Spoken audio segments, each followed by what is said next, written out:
Pernah kepikiran nggak sih apa sebetulnya yang bikin sebuah rumah itu jadi pinter? Nah, kali ini kita bakal bahas tuntas apa bedanya rumah biasa dengan smart home yang lagi ngetren banget sekarang. Jadi bedanya tuh di mana? Apa cuma soal punya banyak gadget canggih yang nyambung ke internet? Atau jangan-jangan ada ide yang lebih besar di baliknya? Yuk kita cari tahu bareng-bareng. Oke, kita mulai dari bagian pertama ya. Kita akan bongkar dulu satu kesalahpahaman yang paling umum soal apa itu rumah pintar. Coba deh, kalau kita dengar kata smart home, apa yang kebayang? Pastikan sebuah rumah yang isinya penuh sama gadget, remote, aplikasi di mana-mana. Seolah-olah kuncinya itu cuma satu. Tumpuk aja teknologi sebanyak mungkin. Tapi ternyata bukan itu intinya. Perbedaan yang paling mendasar itu bukan soal teknologinya loh, tapi soal filosofinya. Ini soal pergeseran cara pikir. Dari yang tadinya kita harus melakukan banyak hal untuk rumah kita, jadi sebaliknya, gimana caranya rumah itu bisa mulai bekerja untuk kita. Ini perubahan yang gede banget loh.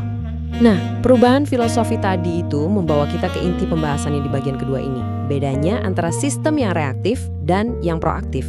Kalau Anda paham ini, Anda bakal paham semuanya. Biar gampang, bayangin gini.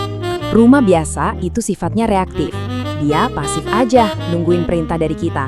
Kita yang harus nyalain lampu, kita yang harus atur suhu AC.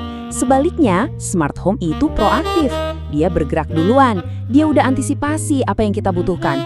Bahkan kadang sebelum kita sadar kita butuh itu.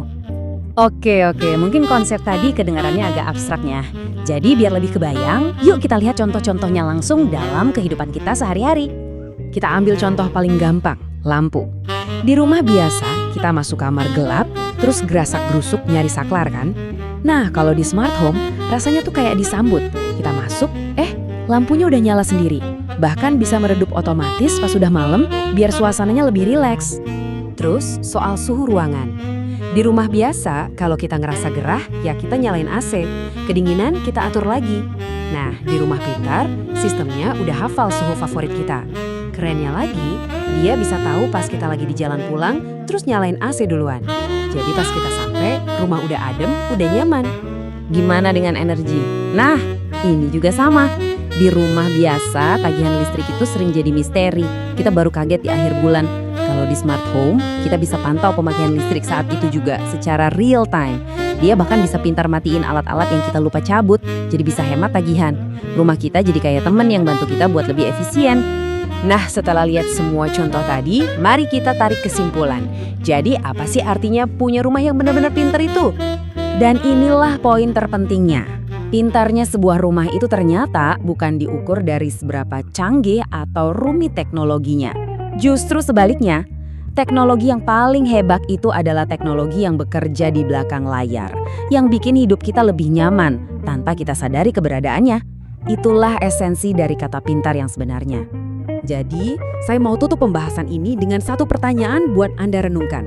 Coba deh sekarang lihat sekeliling. Rumah Anda itu cuma sekumpulan ruangan yang lagi nungguin perintah dari Anda, atau sudah jadi partner yang proaktif bekerja untuk Anda? Coba dipikirkan. Terima kasih sudah menyimak.